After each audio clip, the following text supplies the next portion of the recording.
अश्विन मास के कृष्ण पक्ष की अमावस्या, जिसे सर्व पितृ मोक्ष अमावस्या, पितृ अमावस्या के नाम से जाना जाता है।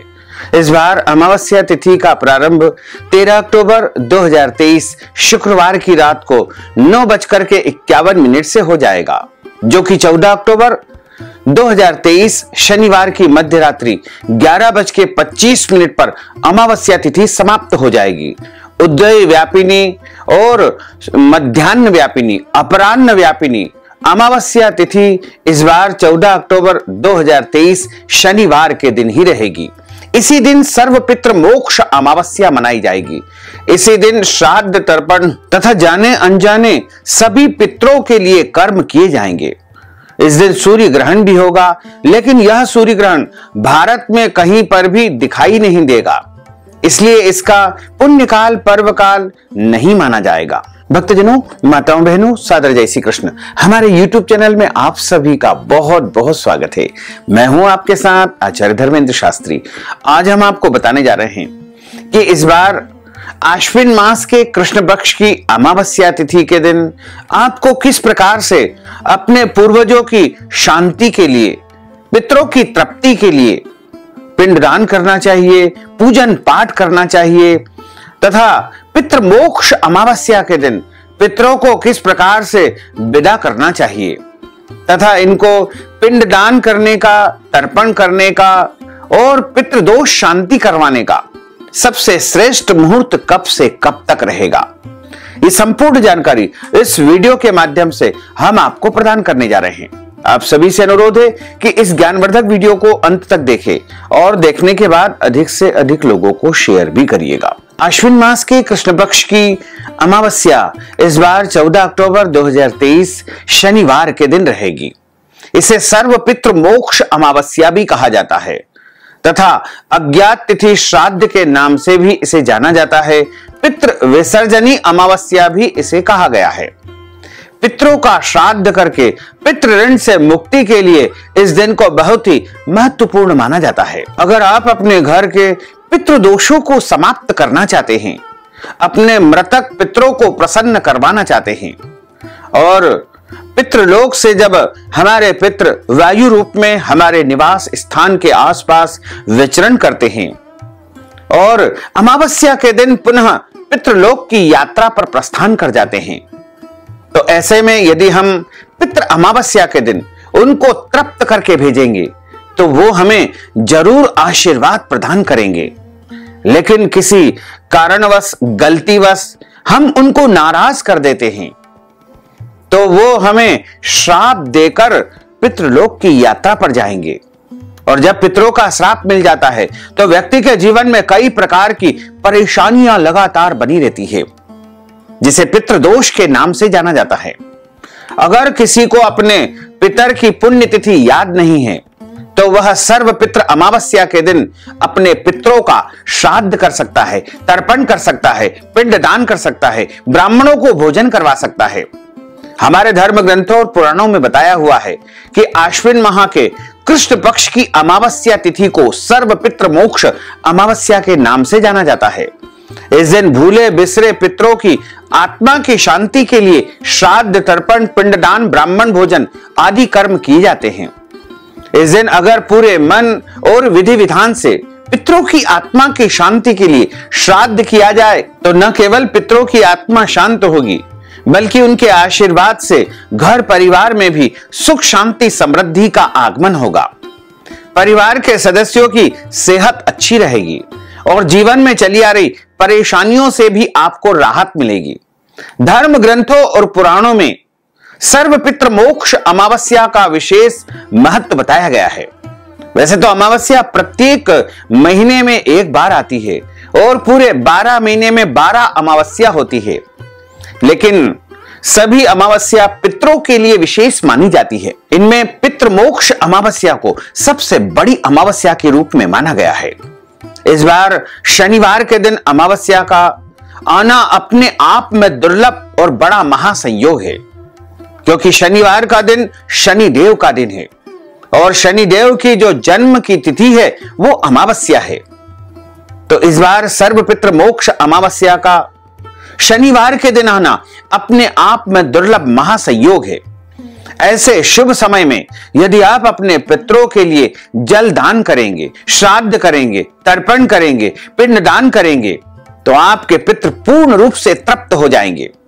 इस दिन सूर्य और चंद्रमा एक ही राशि में विराजित रहेंगे।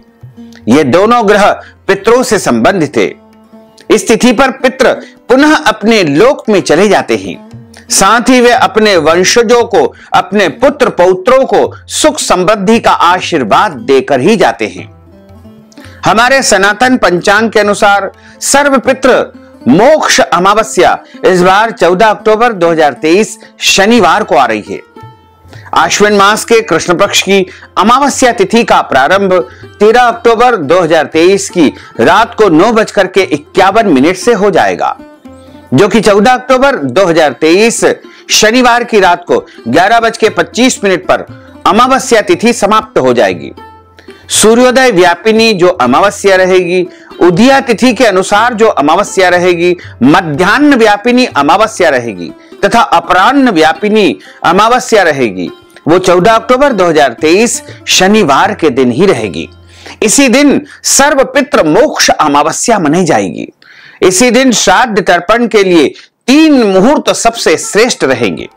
सबसे पहला मुहूर्त जो कि मध्याह्न काल 11:30 से आरंभ हो जाएगा, जो कि 12:30 तक रहेगा, यह पहला मुहूर्त है। उसके बाद दूसरा मुहूर्त इसी क्रम में दोपहर 12:30 से लेकर के 1:30 तक रहेगा। उसके बाद तीसरा और अंतिम मुहूर्त जो श्राद्ध कर्म के लिए, पिंडदान के लिए रहेगा, वो दोपहर 1:30 से लेकर के 3:55 तक रहेगा। इन शुभ मुहूर्तों में यदि आप अपने पितरों के निमित्त जलांजलि देंगे, तर्पण करेंगे, श्राद्ध कर्म करेंगे, ब्राह्मण भोजन करवाएंगे या पितरों का विसर्जन करेंगे, तो निश्चित तौर से आपके पितर आपको आशीर्वाद देकर ही पितृलोक की यात्रा पर प्रस्थान करेंगे।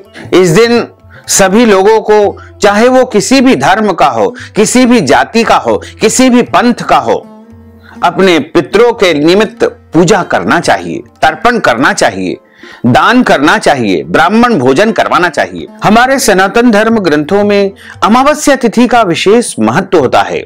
शास्त्रों में अमावस्या तिथि के दिन पितरों का तर्पण करने के लिए विशेष दिन माना गया है।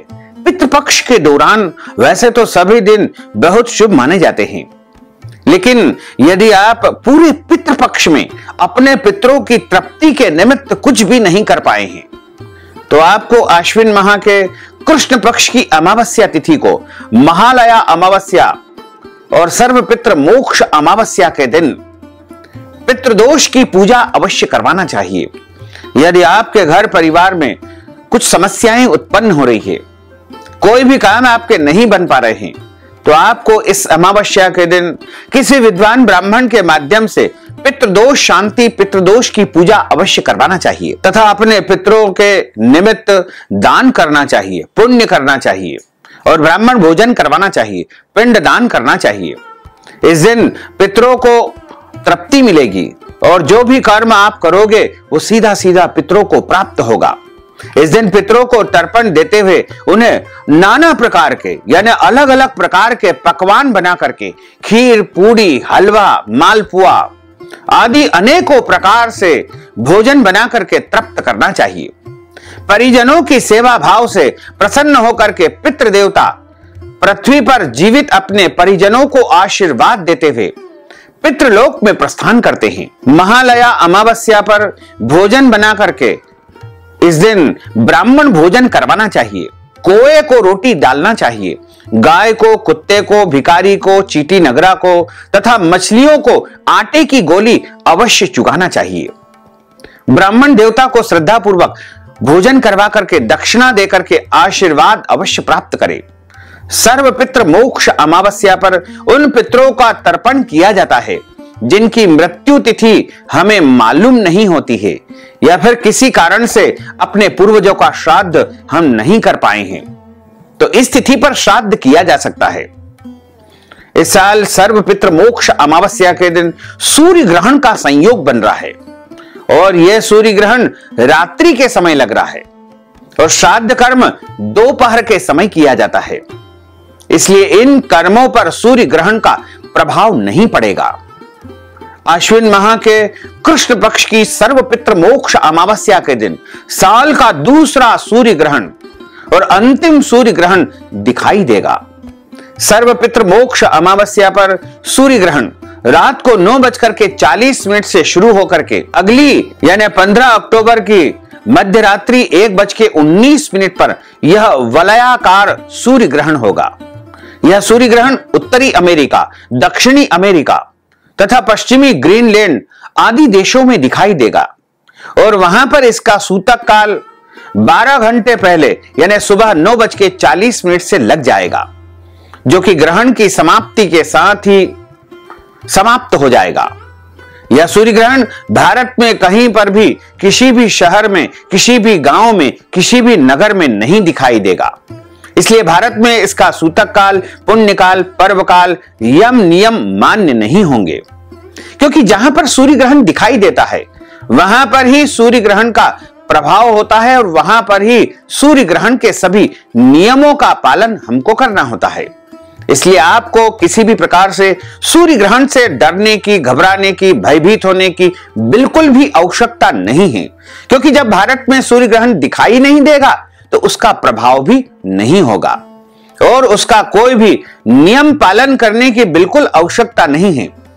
आप सामान्य दिनों की तरह पूजन पाठ कर सकते हैं, पितरों की शांति के लिए उपाय कर सकते हैं। किसी कारणवश आप अपने मृतक परिजनों का श्राद्ध उनकी मृत्यु तिथि पर न कर पाए तो सर्वपित्र मोक्ष अमावस्या पर उनकी आत्मा की शांति के लिए श्राद्ध कर्म, पिंडदान, तर्पण आदि कर्म आपको करना चाहिए। यह श्राद्ध पक्ष की अंतिम तिथि होती है। हमारे धर्म ग्रंथों और पुराणों में सर्वपित्र मोक्ष अमावस्या का विशेष महत्व बताया गया है और इस अमावस्या के दिन आप सुबह जल्दी उठे, जल्दी उठ करके ब्रह्म मुहूर्त में स्नान कर लेवे। स्नान करने के बाद शुद्ध पवित्र जल से आपको जो है पितरों को जलांजलि अर्पण करना चाहिए।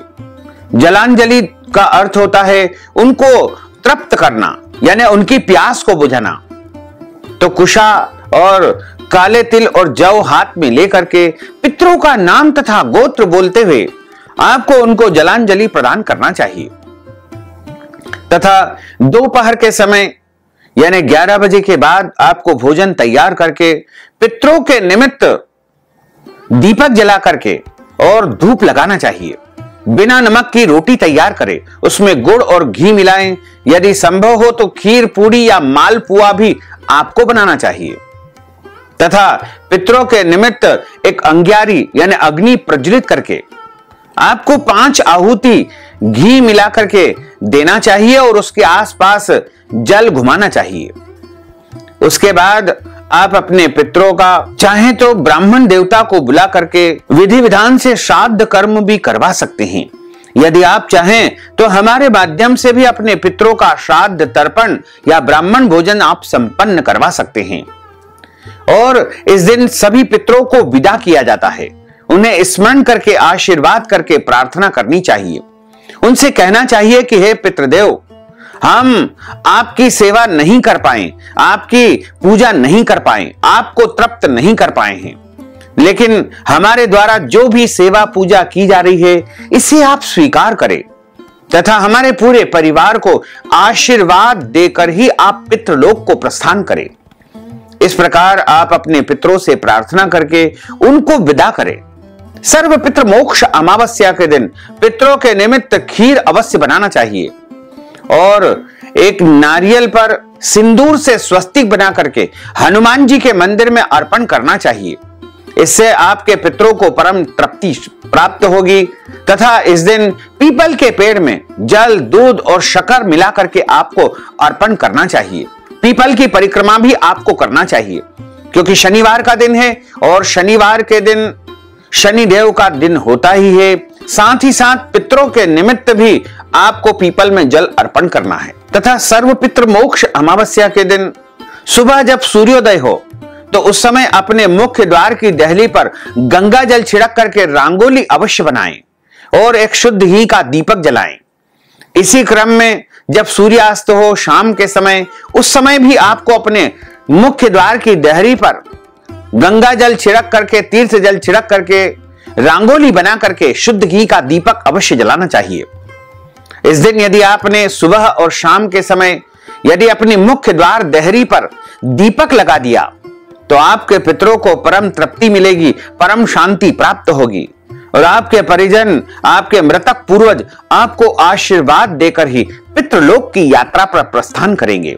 तो भक्तजनों, माताओं, बहनों, यदि आप सर्व पितृ मोक्ष अमावस्या के निमित्त हमारे माध्यम से श्राद्ध कर्म करवाना चाहते हैं, पिंडदान तर्पण आदि कर्म करवाना चाहते हैं, ब्राह्मणों को भोजन करवाना चाहते हैं, तो इस हेतु नगद राशि हमारे गूगल पे, फोन पे, पेटीएम नंबर अथवा अकाउंट नंबर के माध्यम से भेज करके सर्व पितृ मोक्ष अमावस्या का संपूर्ण पुण्य लाभ प्राप्त कर सकते हैं। साथ ही आप सभी से अनुरोध है कि हमारे इस ज्ञानवर्धक वीडियो को अधिक से अधिक लोगों को शेयर करिएगा, लाइक करिएगा, कमेंट करिएगा और यदि अभी तक आपने सब्सक्राइब नहीं किया है तो अभी और इसी समय सब्सक्राइब कर लीजिए ताकि इसी प्रकार की ज्ञानवर्धक वीडियो आपको सबसे पहले प्राप्त हो सके। आपको और आपके पूरे परिवार को सादर जय श्री कृष्ण, सादर धन्यवाद।